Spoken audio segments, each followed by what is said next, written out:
Hey guys, I'm Amber, this is Coda, and this is our van Luna. We just built her out in March of this year, so we've been in it for about 7 months now. She is a 2006 T1N Sprinter, so the OG of Sprinters.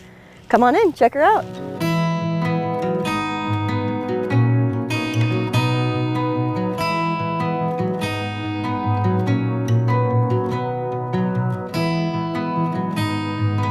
So when you first come into the van, you'll see my kitchen area right here. I had it go out a little bit just to give me a little bit of counter space, but still be able to come in and have people hang out here.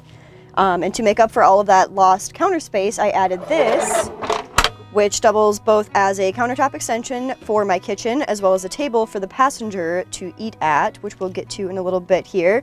So I pull it up and it holds, and then I just push the sides of it, and it goes down. And then I wanted to have a lot of personality with this van, so I decided to add a couple like mandalas throughout the van. So this one I basically stained the wood and then just spray painted on a template that I had for it. So this is actually my second build, and with my first build I did not have the swivel seat, so I knew that that was a priority with this van. I wanted to be able to have the ability to have people in here hanging out, especially on rainy days or cold nights. So I put both my passenger and my driver's seat on a swivel. This way I can have somebody sitting in the passenger seat and they can pull up the fold-out countertop extension and eat on that. And then I have the bistro seating over here, so I can seat 3 people in here comfortably. And yeah, it's come in handy a few times when it's been cold and rainy and people just want somewhere to hang out. It's nice to have the ability to host people in my van to hang out while they're still comfortable and not just cramped. Another thing that I knew I wanted with this one was to be able to have plants in my van. When I was living in houses and apartments, I had a lot of plants everywhere, so I wanted to be able to incorporate that into the van life. So I have this hanging plant, which I don't necessarily recommend, but it's a nice touch. And then I also have like 6 or 7 succulents up in the front. When I was living in houses, I always had succulents and I could never keep them alive. But now that I have them in the van and I forget about them for weeks on end sometimes, they thrive on the neglect and they are doing super well. So it's nice to be able to incorporate those things that you associate with house life into making that transition to living in a van.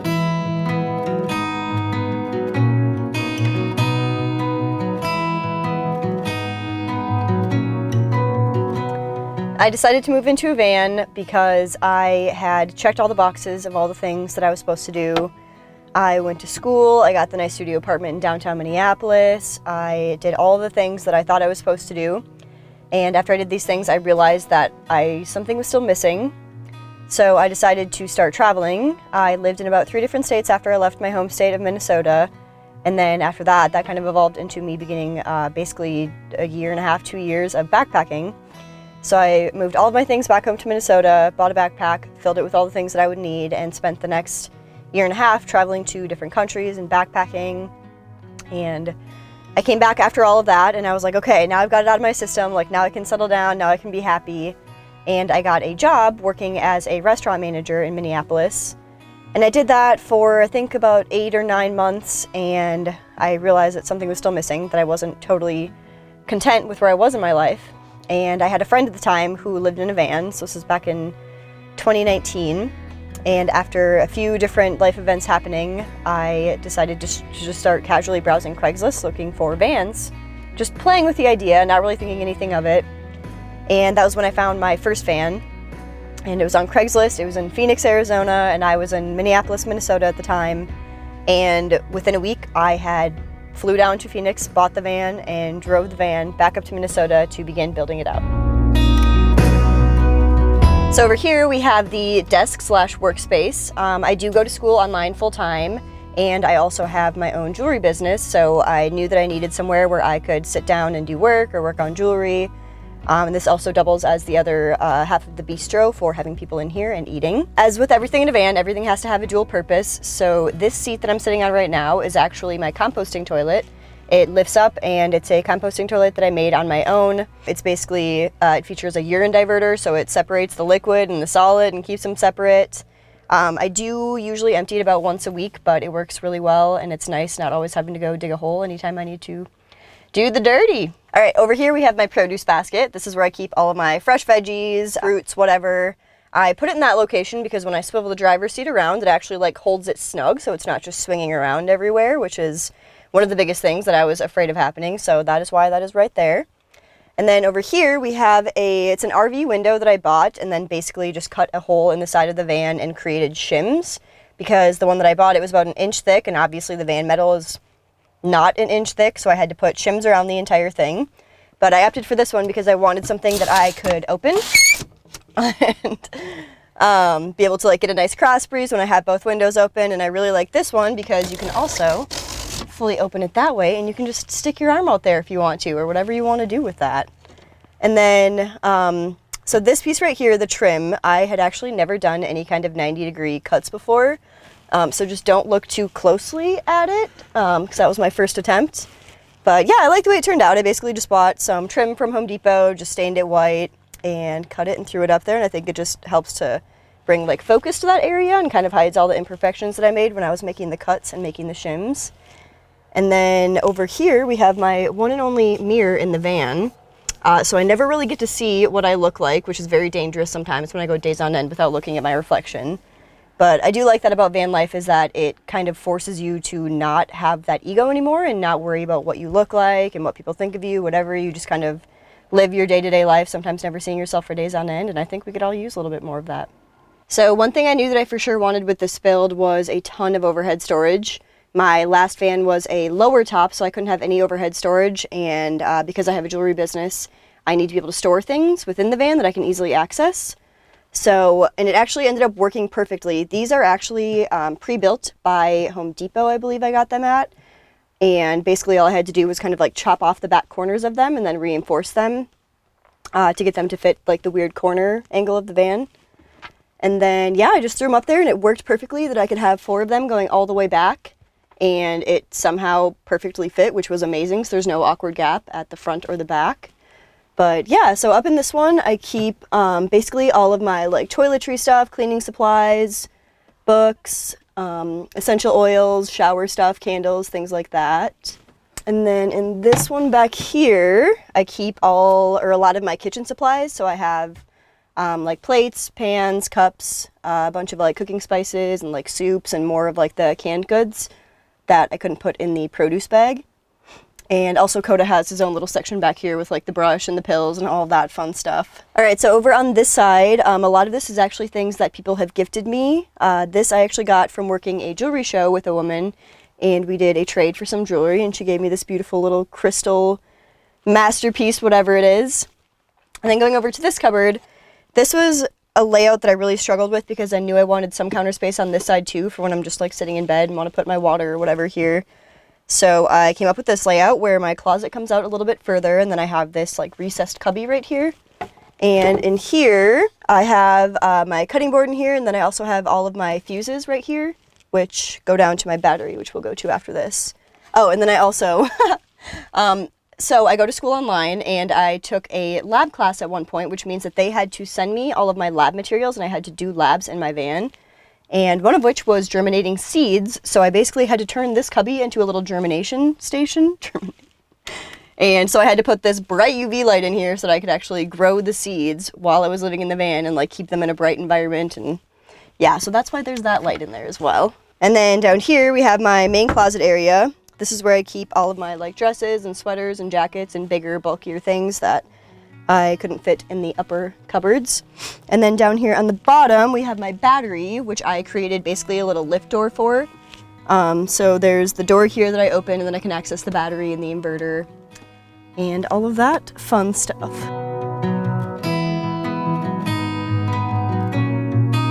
I would say the best part about living in a van is 100% the freedom and the ability to go wherever I want to and always have my home with me and always have my comforts with me.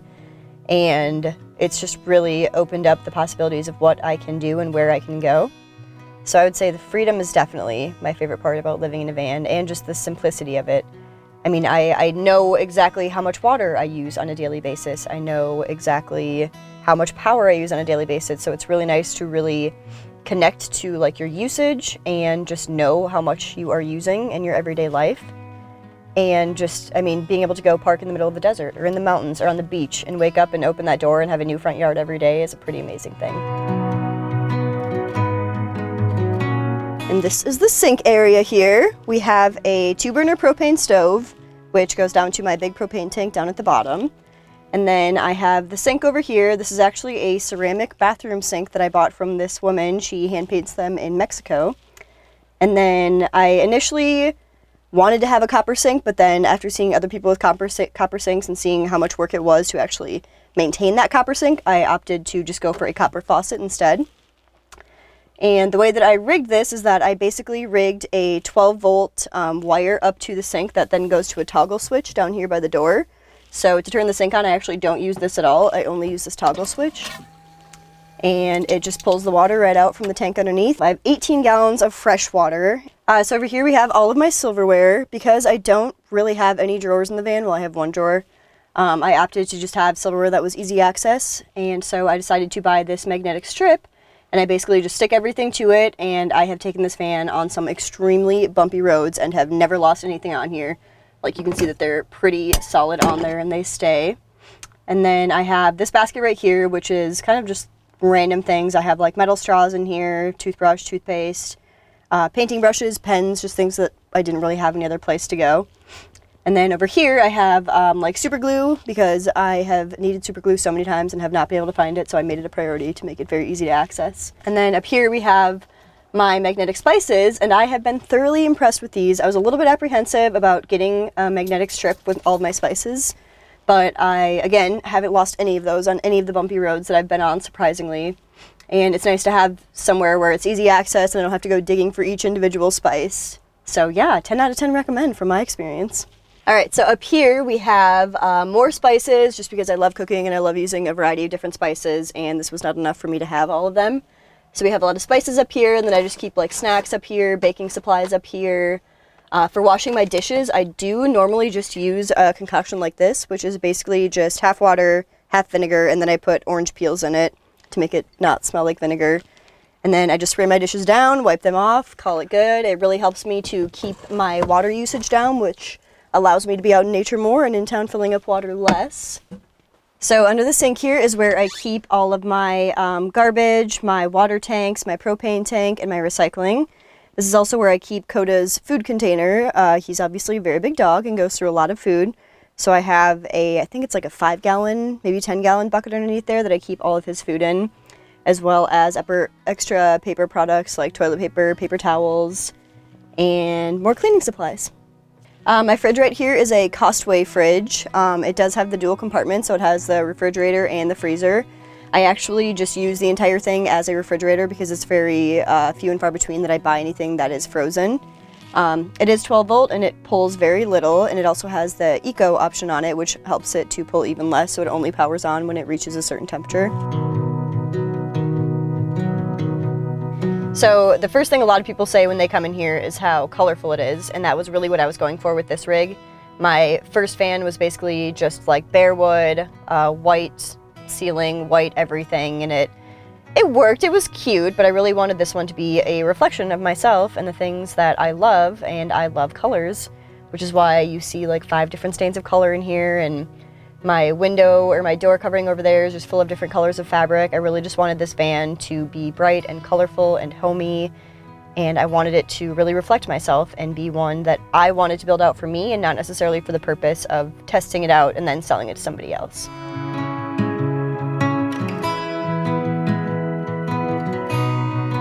So this is my sleeping quarters right here. It is a full-size bed. I did have to trim it a little bit. I had to cut off about 4 inches. So I can sleep perfectly this way. One thing that I decided to do with this build that I was inspired by somebody else is add the flares right here. So basically where my panels are right here in the van, I cut the wall and pushed it back so it was flush with the insulation, because the panel goes further back than the actual rib of the van that the walls are nailed to or screwed to. So I gave myself an extra 2 inches by putting this little recessed area in here. My other biggest thing was being able to sit up in bed, because sometimes I just want to be in bed and do work or do something, so I wanted to be able to like fully sit up and have space to sit up while still having a bunch of garage space. So I did put it up a little bit higher, but still low enough where I was able to sit up in my bed. And then I also opted to put my Max Air fan above my bed area, just because that's where I feel like I hang out most of the time. Usually when I'm in my van it's because I'm sleeping, otherwise I try to be outside of my van. So it is a Max Air fan. It's the 5-speed, and it can pull the air in or out, and the hood does fully cover it, so I can actually pull in rain air like while it's raining. That's my favorite thing to do, and just smell the rain in my van and have that fresh breeze coming in. And then I also have this which helps when I'm places where it's really cold, because even though it does have the seal on the outside of it to like block the cold out, it doesn't do a whole lot for actually keeping the cold out because it is just a plastic piece. So this basically just Velcros up in there, and it helps both with 1, insulation, and 2, with light. So when I have this up, there's no light coming in through the ceiling, which otherwise there would be light because it's a white plastic fan. So yeah, it's really nice to be able to block out that extra light as well as keep it warmer back here. So this cupboard right here is my other main clothing cupboard. This is where I keep all of my pants, t-shirts, sleeping stuff, climbing clothes, things like that. And then this one is kind of more of my arts and crafts cupboard, as well as my first aid stuff. So with this van, I wanted to really make it a reflection of my personality, so I wanted to make it super colorful. I think I used like 4 or 5 different stains with this fan, and the biggest thing that I love about it, probably my favorite part, is the blue ceiling. So this is actually more of like a southern tradition. It's called Haint Blue, and what it's supposed to do is like ward off bad spirits and bad energy. So I decided to stain my ceiling completely blue. I wanted to keep the wood grain visible, so I decided to stain it, and then I just put epoxy over it to kind of maintain it in case I would ever have a cooking fiasco where spaghetti sauce flies up or something. The blue ceiling is probably my favorite part about this van. So back here, I wanted to utilize the space and have it have a little bit more storage as well. So I have things like bandanas and hats back here, which are on this hook that I basically just drilled into the frame of the door. And then I also cut these pieces to go on the bottom half of it. And on this side, it was a spot for me to have all of my magnets and everything, as well as some more hooks to keep more bandanas, because you can never have too many bandanas. All right, so back here we have the garage. This is by far the messiest part of my van. I wanted to make sure that I put my bed high enough that I had enough room to be able to store all of my gear in the back. So back here we have extra blankets. I have a bike back here. I have a stand-up paddleboard back here. I have a 6-foot table for when I do different jewelry shows, as well as climbing supplies, peat moss, which is actually what I use for my composting toilet, and then basically all of this stuff right here is more jewelry supplies for shows and stuff. And then I also have a longboard back here, as well as extra water containers. So I have 12 gallons back here and then 6 gallons under my kitchen up front. And then yeah, just random other odds and ends, backpacking gear and things like that. And then I also have all of my power tools back here. So fun fact about this van, I actually built this van fully off-grid. I built it on the BLM land in Sedona, Arizona. Don't tell any of the forest rangers. And I built it out in less than a month. I think it took me about 3 weeks to fully build out this van. And when I bought it, it was totally empty cargo van. There was like trash on the inside, tires on the inside. There was absolutely nothing in here. So I built it from nothing to a livable home in about 3.5 weeks. So I wanted to have a ladder on my van so I could be able to climb up and sit on the roof and watch like sunsets, or just hang out up there, or do yoga up there when I'm in places where it's super dusty and I don't want to put my yoga mat on the ground. And then also for easy access to my solar panels and anything else that's going on the roof. It's nice to just be able to climb up there, enjoy the view, work on things if I need to. Thanks so much for checking out my rig. I hope I was able to provide you with some insight or maybe some kind of inspiration for your rig if you already have one or you're trying to build one. If you want to follow my adventures, I am on Instagram. It is at aimless.amber. My jewelry is also linked in my Instagram. Otherwise, you can find me on Etsy if you type in Nomadic by Nature Goods. And I will see you guys down the road.